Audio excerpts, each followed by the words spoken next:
Hello and welcome to the magic of fishing. Today you join me for a bit of time travel because I am back on the banks of the River Trent, the tidal Trent at Collingham, and this is my third day here. I've just enjoyed two of the best days fishing I can remember in a long time, and yesterday in particular was probably one of the best days fishing of my life.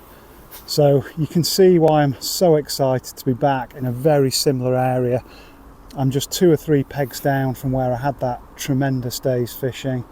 4 double figure barbel, a few smaller ones in addition. I lost some monsters, fair few bream. It's an unbelievable day's fishing. There's actually someone else fishing up there today. Maybe word spreads or maybe coincidence, but yeah, my third day of this mini adventure on the tidal Trent, and I'm on peg 44 today.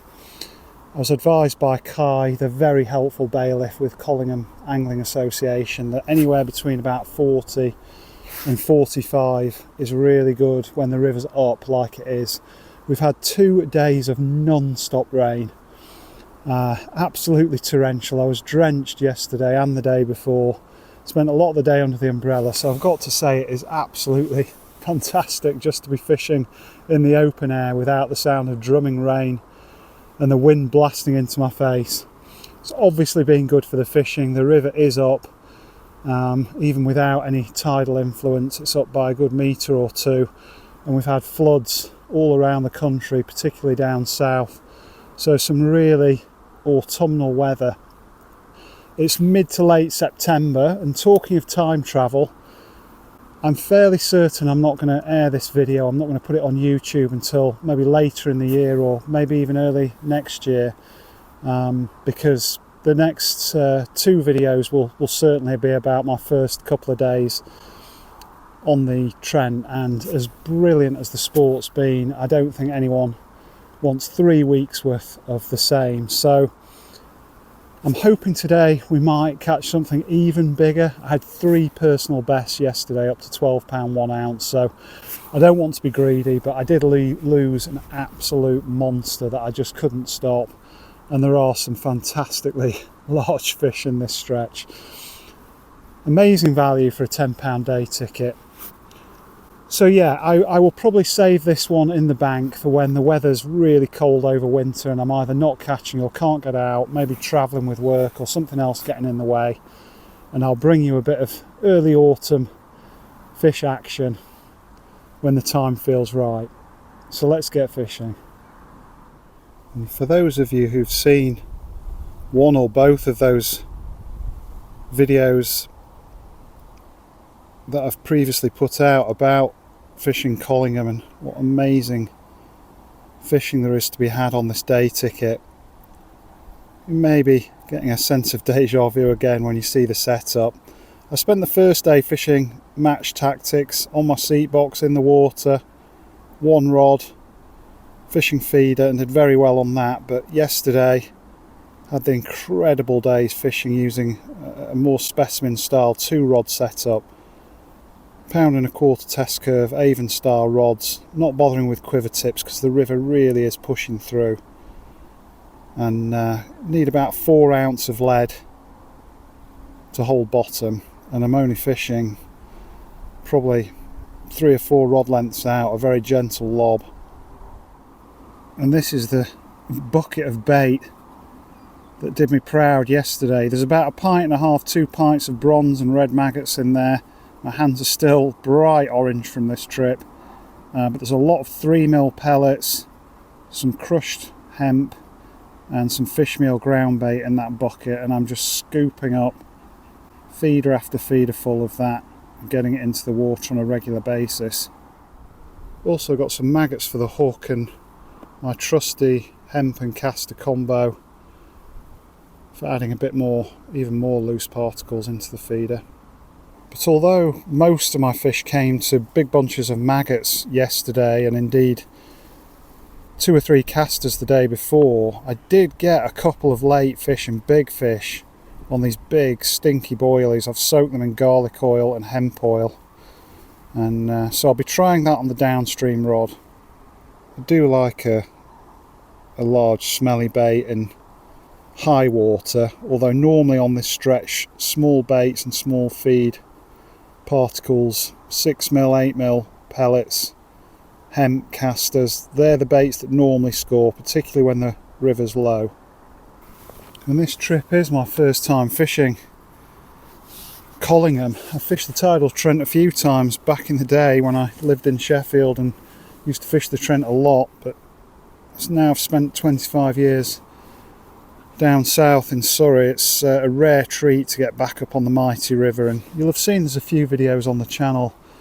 I've managed 3 trips in 2024, and this one's been an extended one. I treated myself to a really lovely Airbnb. I wouldn't have spent quite so much, but the Collingham show was on at the weekend, and all the B&Bs and the local hotels were absolutely packed. It was like Bethlehem at Christmas. There was no room at the inn, and I ended up settling for an Airbnb, but I must say for a multi-day trip it really was ideal, because I could put my tackle somewhere outside the wet stuff and bring some of it indoors to dry off. The downstream rod, it really is just a lob. Not putting it out far, and that's because I'll be casting the feeder upstream, so it swings down and I'm fishing it almost straight in front of me, but the same kind of line, and that way I'll be making regular casts on that feeder, getting lots of maggots, casters, hemp coming down the river. With this kind of flow they won't stay in the peg long, but they will wash further down, and that's where my boilie rod will be waiting for any fish that have been pulled upstream.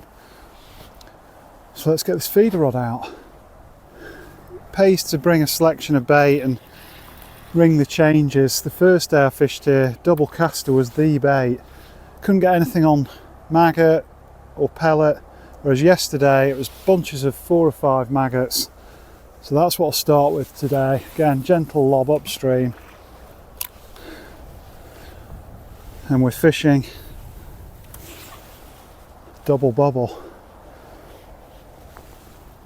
It's important with 2 rods, even if you sat on top of them like I am, you need ideally a bait runner, or at least loosen your drag, because yesterday I nearly had the rods pulled in a couple of times, or rather they would have been if I didn't have the bait runner on.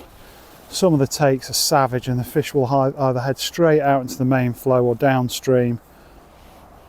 And I even had instances where I was maybe returning a fish on one rod and the other rod would go while I was completely distracted, and you can't afford for a rod to be pulled in, tethering a fish, or losing your gear.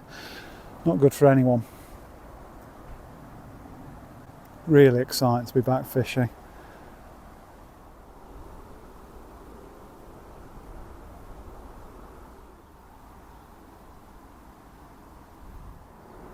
And if you can see the angle that line is entering the water, you can see how deep it is. Down near this bank, there's a big bend upstream, and the river hits that and then almost bounces back in to this near side, and that's where it gouges out all the depth. And the Trent is famous for its floods,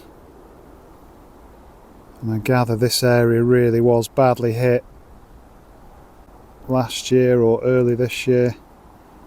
I've seen footage of fields covered, and even with the big storm banks behind me where I've parked the car, wasn't enough to hold it. So it's really a wild, untamed river.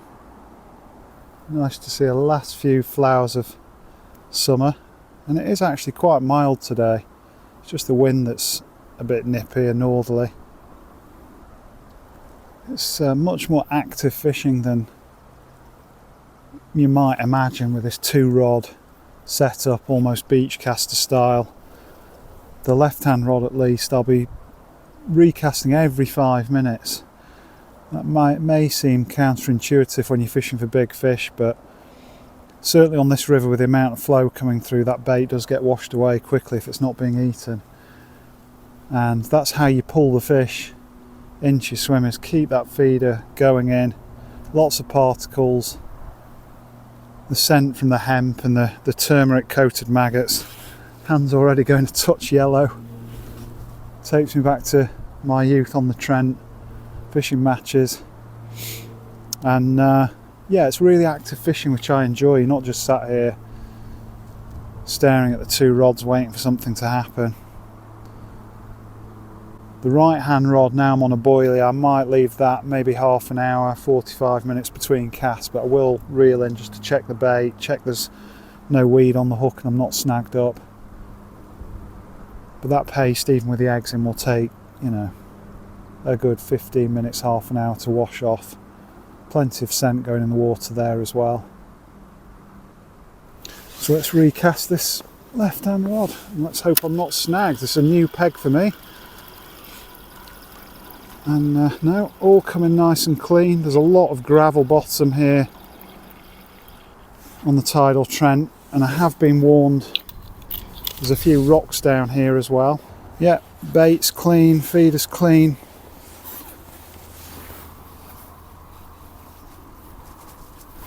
Scoop up more of that pellety ground bait and back out.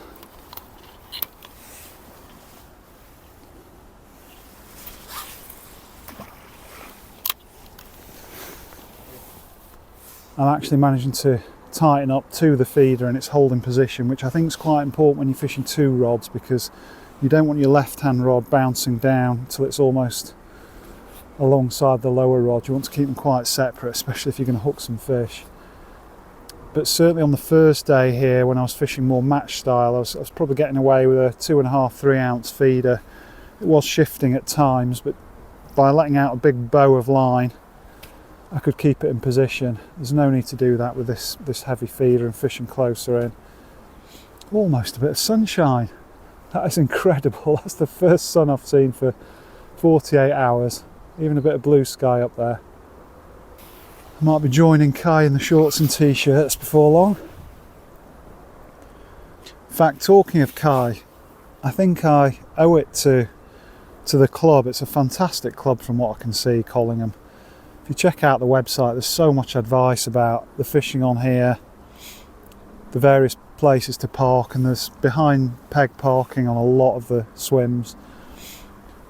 But the club's also had a bit of a reputation over recent years for having a fishery that's always packed and lots of bivvies and tents, and you know, it's hard to get on here and find a swim, and it's all about the big fish and nothing else. And that really isn't the case anymore.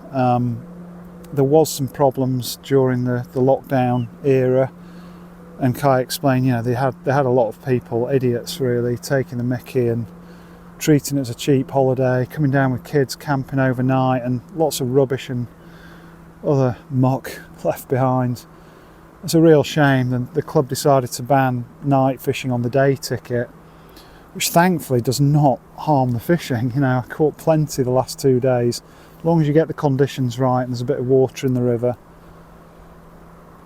But I've been here, including the first evening when I landed to have a look round, do a bit of filming. I've been here now, well, it'll be 3.25 days by the time I finish today.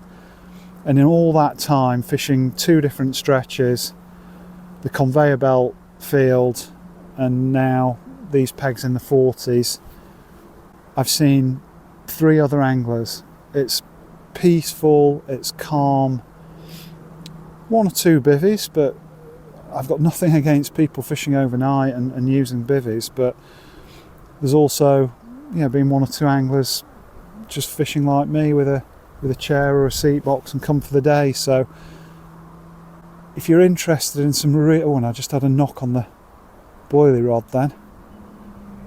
Could be something having a go at the paste. First cast, that's a good sign. But yeah, if you're interested in trying the tidal Trent, whether it's by the time this video comes out or maybe the new season when it gets a bit warmer, do not be put off by some of the rumours or discussion around Collingham. It's brilliant fishing, loads of fish, and there's loads of choice of swims. It's peaceful, it's a beautiful stretch of river. Couldn't recommend it more highly.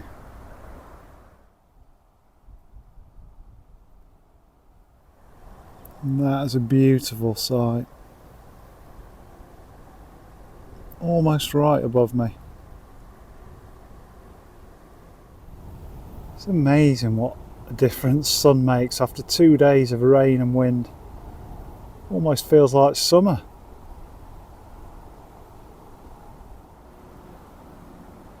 Not a bad place to sit and while away a few hours while waiting for a biggie.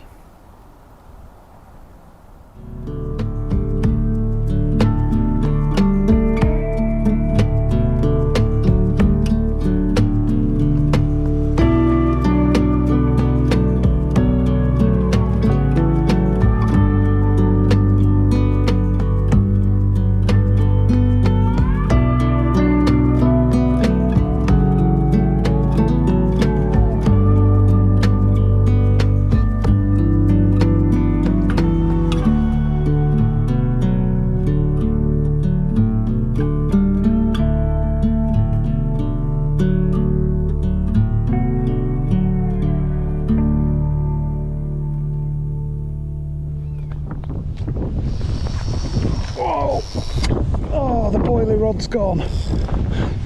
We've got a fish. Oh, feels good. Gone straight out into the river. Oh, God, it's exciting to be connected to one after a relatively long wait of a couple of hours. And who'd have thought it would be the boilie and paste after all that feed going in on the feeder.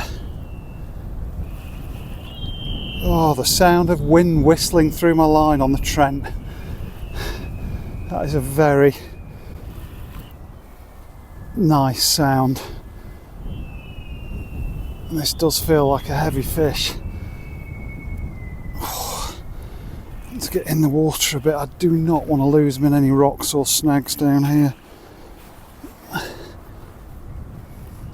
Such a good feeling to be attached to a good fish again after the epic battles of yesterday, and then a couple of hours wait today. The sun's out.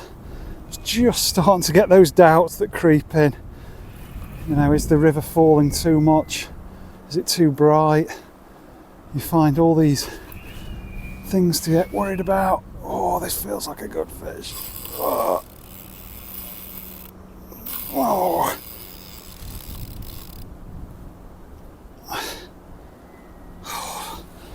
It really doesn't get much more exciting than this freshwater fishing in the UK. Big wild river, no idea what's attached to the end. Well, other than there's a good chance it's a barbel. Oh. Fishing with a 20mm boilie, it's not going to be a gudgeon, and I like gudgeon. Oh, just nodding away.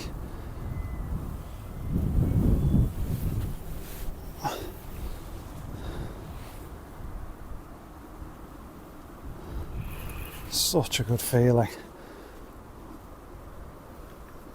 Brings all your faith back in fishing and in life.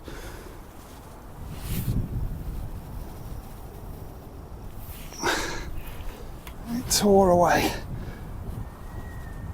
Lucky I had that bait runner on. Possibly getting close to seeing it here. Don't want to get cocky.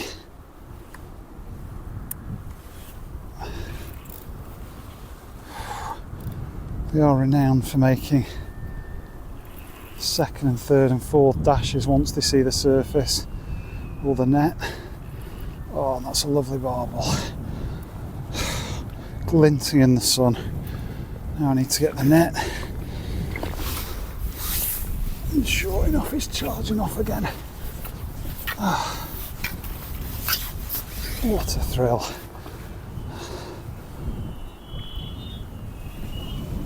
Wow, he's in. That's a good one. Oh, I love fishing. I hope the smile says it all. It's another tidal Trent double figure barbel, just over £10, £10 2 ounce. He's got a few battle scars on him, this one, and he sure knew how to put up a fight. A real clunking fish in the sun, and what a first fish to land on a session. A double figure barbel. Not surprisingly, he's still restless, so let's get him back. Give him a quick rest and then get him back. Made up with that.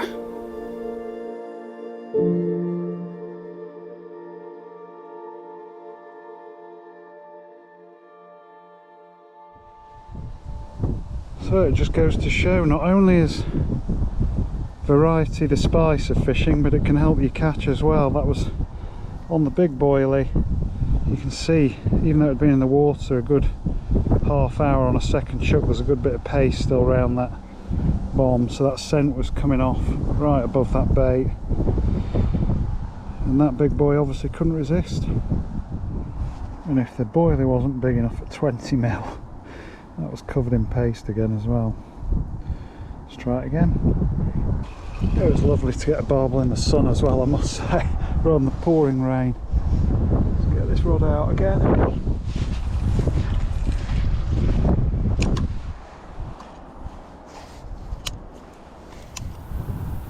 And it is amazing how one fish, whether it's big or small, but certainly when it's a biggie, just boosts your confidence and your expectations. And I've gone from 2 hours of tiny bit of doubt to, oh, you're almost expecting, I'm almost expecting something to rip off any second. But yeah, the left hand rod's been quiet, so I'm going to keep casting, keep getting the bait out and try different hook baits, but it's just great to know there are some fish in this area still. Really am on a high.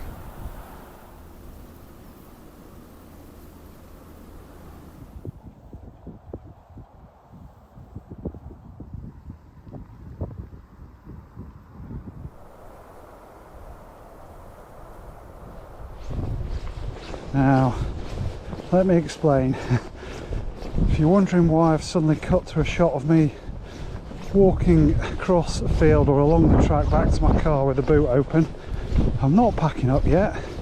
It's only about 2:30, so there's about another four and a half hours of fishing, but the peg above me where I fished yesterday and had the time of my life has become free, or the peg along from it that was taken has been vacated.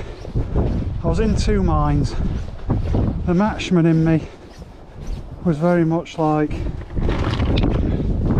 you know, you've picked your peg, you feed it, and you try and get the fish in, and you've already had a double, so no complaints. But I gave Kai a quick ring and he was like, you know the fish are up there, you call, the guy's been catching this morning, get up there, there's still time.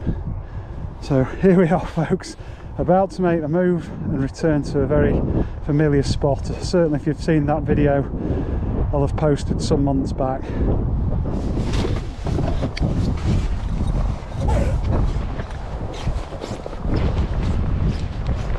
Tackle moved, car moved, a bit hot working waders, but I think well worth it. I'm really getting excited just to be back in this familiar spot before I've even cast out the rods. Even though the river's down, a good metre I'd say on yesterday, you can almost see the bare patch of earth where I was muddying it all up with my feet in the rain just 24 hours ago. Got some very special fishing here, so back on 41. Let's get the rest of the gear and get the rods out.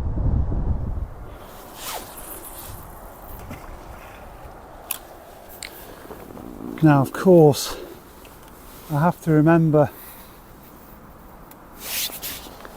I'm starting a new swim here in terms of the feed. Although some obviously went in yesterday, probably won't have hung around too long with the high water and the fish that we're feeding, but some went in yesterday.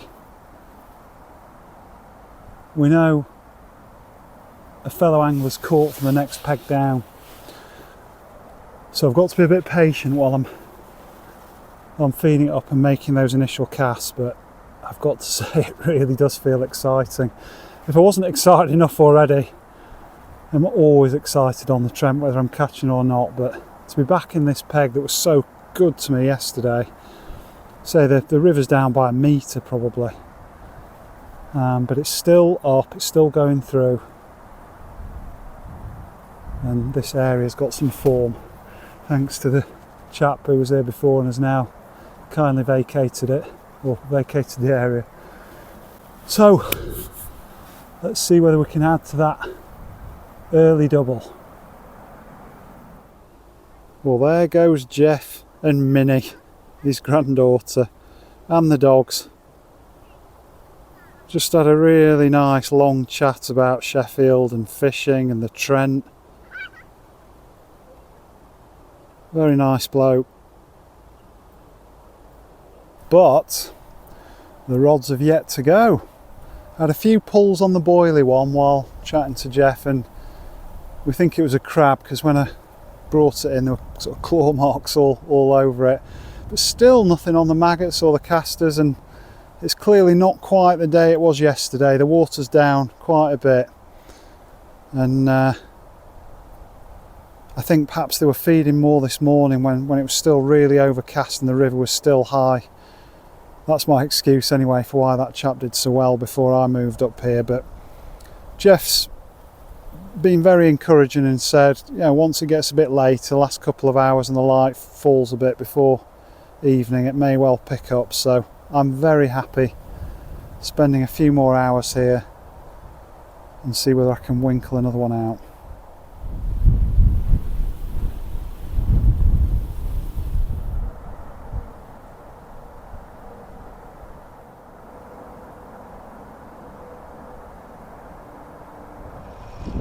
Well, forgive my mouthful of food, just having a sarnie for tea, but we've got a fish on the maggot rod. First one since moving to the old peg, the new peg, the old peg. It feels a bit breamy. Just a bit snagged up there for a second, but he's out. But any fish is welcome. I was getting a bit nervous that with the river dropping again it might not be my day. Well, certainly the afternoon might not be my day, but lovely to get a bend in the rod again, especially back in this swim. Deja vu. What have we got? Doesn't feel too. It is a bream. They don't half pull in the Trent. I think it's probably the biggest one I've had. A right chunky slab. More than happy catching that on an otherwise quiet afternoon. Hey, that's not a bad backdrop, is it? Beautiful skies behind. Even makes a bream look a bit special. And this is a big old Trent slab. Not had one of these for a long time, but if I'd had these in a match back in the day, I'd have been very happy. A right weighty old bream. Hopefully might not be the last fish of the evening, but it's kept me busy and put a smile on my face as always. I love any fish, you know that. But yeah, what a backdrop. Yes, he's still on. Got something, I was going to say on the maggot rod, but I'd actually put a small pellet on. And with about an hour and a half to go till home time, it's gone. Not a big barbel, I don't think. Could be another bream. but it's more action before home time and any fish in this river is capable of putting a bend in the rod.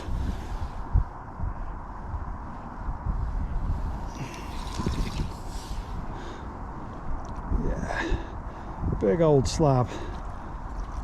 Wow, that's definitely a landing net job.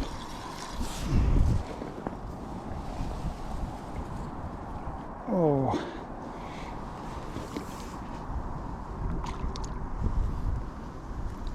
that's what you get on pellet. Yay, that's another fish on the maggot rod. It's not a big one. Maybe a sign things are improving for the evening again, or the late afternoon. It's another skimmer, second of the day. It's a bite and a fish. Let me just slide him over the... Oh, no we can't. Teach me for not getting the net out.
There goes a fellow angler.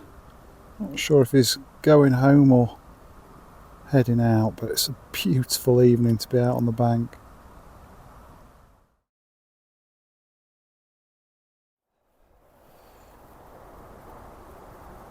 Guys, we have got a fish, a last gasp fish on the boilie rod, and I've not got my GoPro on me because I've just been filming what I thought would be the sign off. Come back to me. I'll have to put the phone down and play the fish. Let me get this out, please. Oh guys, this feels like a proper fish. Just as the sun's going down. I've worked it all the way back up the river, and it's now holding just below me by these reeds. It's really hard to move. Oh God, please don't let this come off. I'm gonna have to stop filming, concentrate more on landing it. Come back to me in a sec. Folks, I'm almost lost for words. That's the magic of fishing. What a fairy tale ending to this day. Back on the banks of my beloved Trent. Another beast of a barbel, double figure fish. Just under £11, 10.14. It's even bigger than the fish we had this morning. Absolutely ripped off with a boilie. Right at the end of the session, just as I was about to pack up. I'd actually started filming my goodbyes, but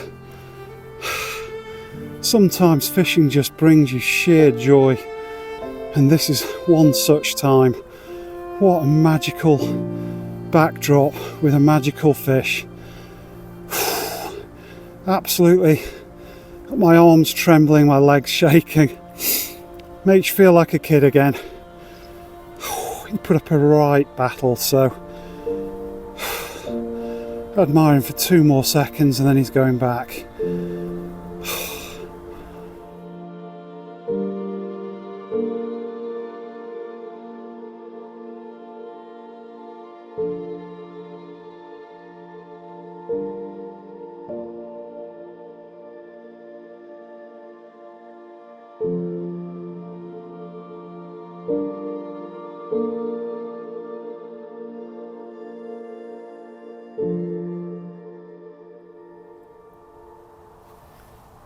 Folks, as I say, sometimes fishing is just pure joy, pure magic, and I feel absolutely privileged to have finished this day with that fish. For a second I thought it was a true Trent giant. I could not move it, but 2 double-figure fish to sign off my 3-day adventure in Collingham. What a place this is. It's not the crowded campsite that some people still think it is. Maybe it's busy up by the weir field, as you'd expect with any weir that's full of barbel, but there's so many swims to choose from further down and so many big fish in this river. I feel like I've only just scratched the surface. I must say a massive thanks to Kai, the bailiff, who's been really generous with his time and advice. They want you to catch fish. Collingham Angling Association, fantastic club. Also shout out to Jeff, who lives in the house down there. I've had some lovely chats. Turns out he was from Sheffield and we've been reminiscing about the Trent and our home city. But the fishing has been off the charts, and even today when the river's just been peaking from that top flow of the last couple of days and the fishing's eased off a touch, it's been phenomenal. I really hope I've inspired a few of you to give it a go. If you're new to this channel and you've not yet subscribed, please hit that button. If what's happened in the last 5 or 10 minutes isn't enough to convince you, I don't know what is. But join us, a growing band of like-minded anglers. We love our nature, we love the magical elements of fishing, we love a bit of banter, and you won't be sorry you joined the club. To all you faithful followers, I really hope you've enjoyed this bit of time travel with me. If you're watching this in the depths of winter, I hope you've enjoyed a bit of late summer, early autumn glory. What a backdrop I've spent the afternoon and evening against. Some fantastic nature, and I know you'll appreciate it just as much as I have. Leave me a comment. I can't wait to read them as always, and I'll get back to you as soon as I can. I'm about to hit the motorway and drive all the way back down to Surrey. Who knows when I'll be back on the Trent, but this has inspired me to get back as soon as I can. Stay safe, and I look forward to seeing you again soon on the bank.